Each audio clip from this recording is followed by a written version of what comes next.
नमस्ते सबको and welcome back. आज के वीडियो और अगले वीडियो में हम एक पिवटल माइलस्टोन पर पहुंच रहे हैं। हम उन सभी मैथमेटिकल फाउंडेशंस को कंबाइन करने जा रहे हैं जो हमने पिछले सेशंस में कवर किए हैं।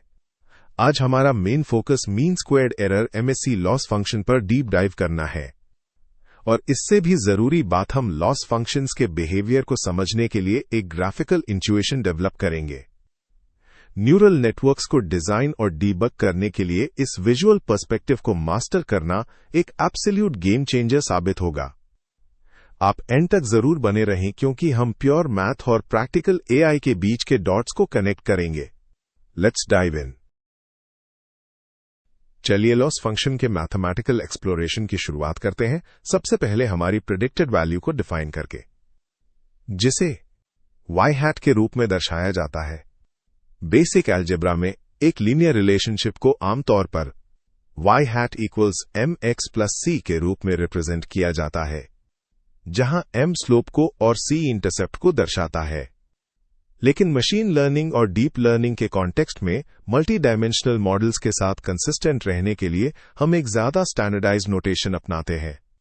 खासकर हम स्लोप को w1 और इंटरसेप्ट को w0 के रूप में रिप्रेजेंट करते हैं।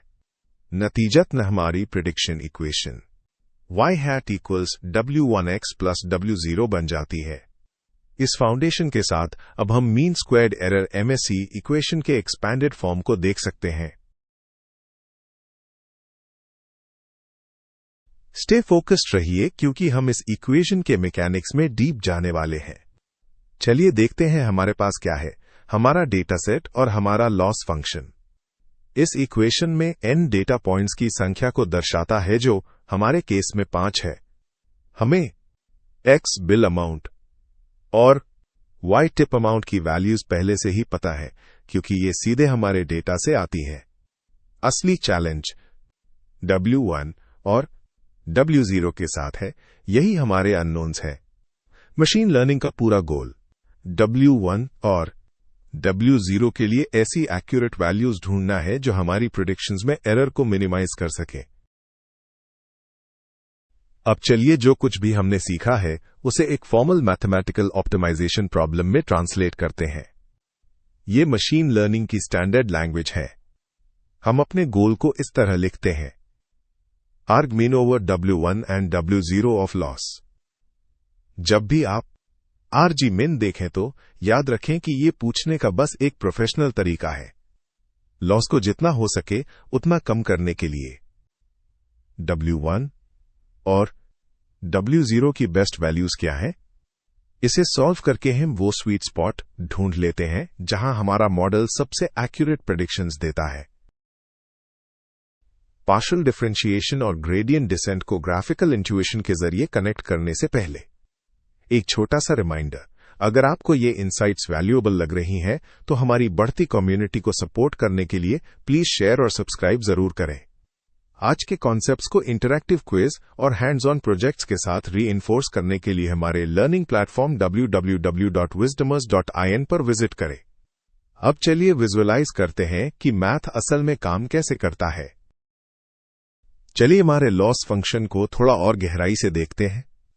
जैसा कि हमने पहले दिखाया, दो अननोन पैरामीटर्स पर निर्भर करता है, w1 और w0। इन वेरिएबल्स और लॉस के बीच का संबंध विजुअलाइज करने के लिए हम पूरे फंक्शन को एक 3 डायमेंशनल कोऑर्डिनेट सिस्टम पर प्रोजेक्ट करते हैं। ग्राफ को ध्यान से देखिए। यहां x एक्सिस w1 को, y एक्सिस w0 को और z एक्सिस लॉस को दर्शाता है। एक बार हमारे ग्राफ को देखिए। हमारे ग्राफ पर यह खास पॉइंट मिनिमम लॉस पॉइंट को दर्शाता है, जहां लॉस अपनी सबसे कम यानी लोएस्ट पॉसिबल वैल्यू पर पहुंच जाता है। इस पॉइंट को पहचानने के लिए आमतौर पर हमारे पास दो रास्ते हैं: डायरेक्ट मैथमेटिकल कैलकुलेशन या ग्रेडियंट डिसेंट एल्गोरिथम। जबकि साधारण इक्वेशंस को एनालिटिकली सॉल्व किया जा सकता है, कॉम्प्लेक्स इक्वेशंस के लिए ग्रेडियंट डिसेंट जैसे इटरेटिव अप्रोच की जरूरत होती है। अपनी पुरानी सीख को याद करें तो, क्योंकि हम यहां w1 और W0 जैसे दो अननोन पैरामीटर्स के साथ काम कर रहे हैं, इसलिए हमें पार्शियल डिफरेंशिएशन का उपयोग करना होगा। हमारा उद्देश्य ये पता लगाना है कि किन W1 और W0 के लिए लॉस मिनिमम होगा। हमारे अगले सेशन में हम इस मिनिमम लॉस को कैलकुलेट करने के लिए जरूरी फाइनल फॉर्मूलास को डिराइव करेंगे और अपनी इस मैथमेटिकल जर्नी को पूरा करेंगे।